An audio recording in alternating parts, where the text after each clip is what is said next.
Hi friends, all of you. I am explaining to who do you want to become a sub inspector of police. అంటే మొదటిసారిగా మనము ఎవరైతే sub inspector of పోలీస్కి apply చేయాలనుకుంటున్నారో, దాని process ఏ విధంగా ఉంటుంది అని తెలుసుకోవాలనుకుంటున్నారో వాళ్ళ కోసం ఈ వీడియో చేస్తున్నా. ఫ్రెషర్స్ ఎవరైతే ఉన్నారో మీరు అస్సలు భయపడొద్దు.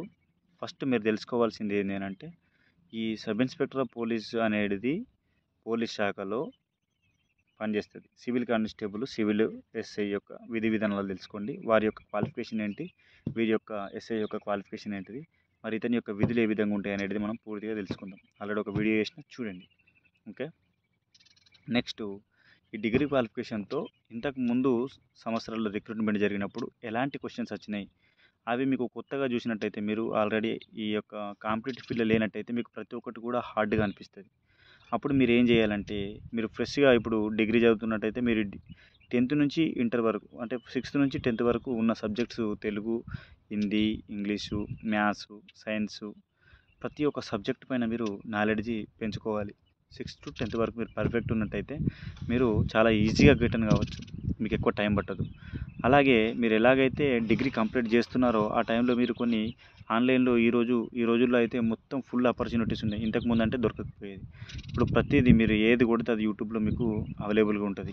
క్వశ్చన్ పేపర్ ఏ విధంగా ఉంటుంది, దాన్ని ఎలా ప్రిపేర్ కావాలి, దాని అనలైజింగ్ ఏ విధంగా ఉంటుంది అని మీరు సెర్చ్ చేసినట్టయితే తొందరగా మీకు ఆ వీడియోలు దొరుకుతాయి. మీరు డిగ్రీ చేస్తున్న టైంలోనే టైం వేస్ట్ చేయకుండా ఈ ఎగ్జామ్స్ రాస్తూ ఉండండి. ఆన్లైన్లో కూడా ఇన్స్టిట్యూట్లు కూడా ఎన్నో పెడతా ఉంటాయి. అలాంటి ఎగ్జామ్లలో పాల్గొంటూ ఉండండి. అలాగే క్వశ్చన్స్ ఏ విధంగా వస్తున్నాయో ప్రయత్నించండి, చూడండి, వాటిని ట్రై చేయండి. ఎవరైతే ఇంతకుముందు రాసి ఫెయిల్ అయినారో వాళ్ళ దగ్గరికి వెళ్ళి మీరు వాళ్ళ అనుభవాలను కనుగొనండి.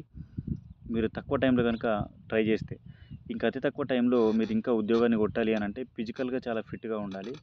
మనం గ్రౌండ్లో ఎక్కువ మార్కులు తెచ్చుకున్నట్టయితే సివిల్ ఎస్ఐ కాకుండా మనకు ఏఆర్ ఎస్ఐ లేదా బెటాలియన్ ఎస్ఐ లాంటివి మనకు ఫిజికల్ ఎగ్జామ్స్ మార్క్స్, తర్వాత ఈ ఎగ్జామినేషన్ మార్క్స్ అనేవి 2 ఇంక్లూడ్ అవి. అప్పుడు మనకు ఉద్యోగం అనేది తొందరగా రావడానికి ఆస్కారంగా ఉంటుంది. సో మనం ఏం చేయాలి అంటే, మన ఏజ్ తక్కువగా ఉన్నప్పుడే మనము ఈ డిగ్రీ కంప్లీట్ చేస్తూనే ఈ నోటిఫికేషన్కు తయారవుతూ ఉండాలి. తక్కువ టైంలో మనము కాలేజీ వెళ్తూనే మార్నింగ్ టైంలో లేదా మార్నింగ్ ఈవినింగ్ 2 టైమ్స్ మనము ఫిజికల్ యాక్టివిటీస్ చేస్తూనే మన ఖాళీ సమయాల్లో మనము ఈ కాంపిటేటివ్ ఫీల్డ్ని చదువుతూనే మన డిగ్రీ సబ్జెక్ట్స్ని కూడా కంటిన్యూగా తీస్తూ ఉండాలి. ఇలా కొంత హార్డ్ వర్క్ ఉంటుంది. ఒక 1 or 2 years మీరు కష్టపడతారు, కానీ మీకు తొందరగా ఉద్యోగం ఫస్ట్ అటెంప్ట్లోనే రావడం జరుగుతుంది. ఒక అటెంప్ట్ మిస్ అయితే మళ్ళీ 3-4 సంవత్సరాలు వేస్ట్ అయిపోతుంది. ఇంకా వీలైతే 5 సంవత్సరాలు అవుతుంది కావచ్చు. సో ఎన్ని సంవత్సరాలు మనం వేస్ట్ చేసుకునే బదులు ముందుగానే మనం ప్రిపేర్ అయినామనుకో చాలా ఈజీగా ఉంటుంది.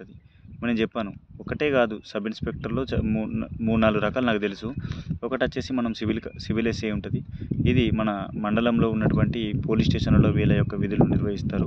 మన మండల్ వాళ్ళ చేతిలో ఉంటుంది. ఈ మండలంలో ఎలాంటి క్రైమ్స్ జరిగినా కూడా ఈ ఎస్ఐలు అనేది sub inspector of police civil గారు వీళ్ళు చూసుకుంటారు. ల్యాండ్ ఆర్డర్ వీళ్ళ చేతిలో ఉంటుంది. ల్యాండ్ ఆర్డర్ను వీళ్ళు సంరక్షించడము, ప్రజల పరిరక్షణ, ఇవన్నీ వీళ్ళ బాధ్యతలు ఉంటాయి. నెక్స్ట్ వచ్చేసి ఆర్మ్డ్ రిజర్వ్ పోలీస్ అని ఉంటుంది.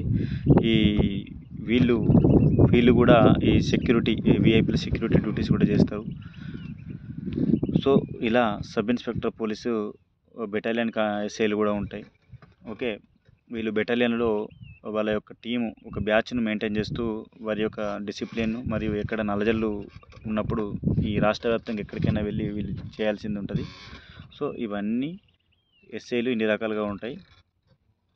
వీటిని మనము పొందాలి అని అంటే మనకు కావాల్సింది marks, physical activities, mind toughness. మనకు మైండ్ టఫ్నెస్ అనేది ఎక్కువగా ఉండాలి. ఏ ఉద్యోగానికైనా సరే, నేను చెప్పేది ఓన్లీ ఎస్ఐ అని కాకుండా ఏ ఉద్యోగం మనం పొందాలన్నా కూడా మైండ్ టఫ్నెస్. మనం కొన్ని నియమాలు పాటించాలి. నియమాలు పెట్టుకుని నియమాలు పాటించుకుంటూ మనం ప్రాక్టీస్ చేసుకుంటూ పోతే కనుక మనకు ఉద్యోగం అనేది తొందరగా వస్తుంది. ఉద్యోగం అని అంటే ఏ ఉద్యోగం అని లభించచ్చు, కానీ ప్యాషన్, మనం కొంత సమాజానికి తిరిగి ఇవ్వాలనే ఉద్దేశంలో ఉంటే పోలీసు లాంటి రంగాలను మనం ఎంచుకొని న్యాయంగా మనం కనుక సేవలు చేసినట్టయితే ప్రజలకు దగ్గరగా ఉండేటువంటి ఉద్యోగం కాబట్టి మనకు కూడా సాటిస్ఫాక్షన్ అనేది ఖచ్చితంగా ఉంటుంది. అలాగే యువతకు మంచి మోటివేషన్ ఇస్తూ వాళ్ళ యొక్క జీవితాలను కూడా మార్చగలిగే శక్తి మీ దగ్గర ఉంటుంది.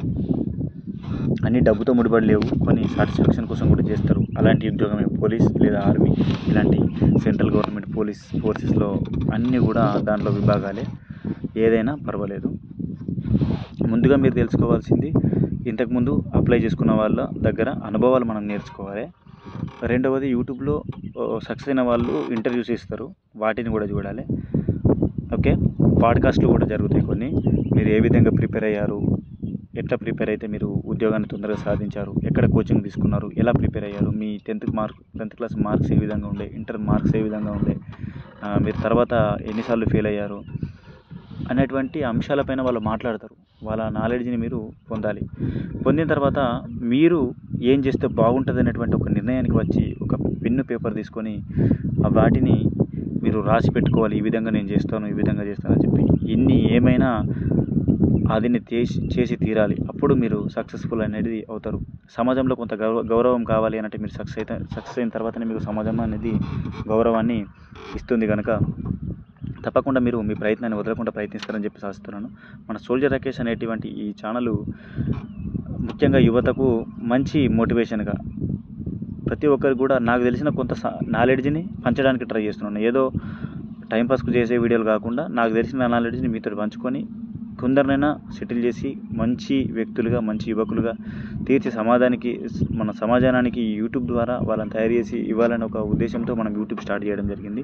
మీకు దీంట్లో కనుక ఏదైనా ఇన్ఫర్మేషన్ అనిపిస్తే కనుక మన ఛానల్ని మీ యొక్క ఫ్రెండ్స్, మీ గ్రూపులలో, మీ ఫ్రెండ్స్లకు అందరికీ షేర్ చేసి మన ఛానల్లోని సమాచారాన్ని మన దగ్గరలోని మిత్రులకు, బంధుమిత్రులందరికీ కూడా చేరవేసి వాళ్ళ యొక్క జీవితంలో కూడా వెలుగు పంచిన వాళ్ళగా మనము ఈ యొక్క పార్టిసిపేషన్ చేయాలి. దీంట్లో ఎప్పుడు కూడా సెల్ఫ్లెస్గా ఆలోచించాలి. నేను ఒక్కనే సక్సెస్ కావాలి, నేను ఒక్కనే ఈ సమాచారం నేనే సెట్ కావాలని అనుకోకుండా సెల్ఫ్లెస్గా మనం ప్రారంభించినట్లయితే మన సర్వీస్ అప్పుడే స్టార్ట్ అవుతుంది. కనుక మనం ఇలాంటి కార్యక్రమాలు చేసుకుంటూ పోవాలి. అప్పుడే మనం సక్సెస్ అనేది ఖచ్చితంగా అవుతాం, ఒక లీడర్గా తయారవుతాం. ఓకే, మన గురించి మనం కాకుండా ఇతరుల గురించి ఆలోచించినప్పుడు లీడర్గా తయారవుతాం.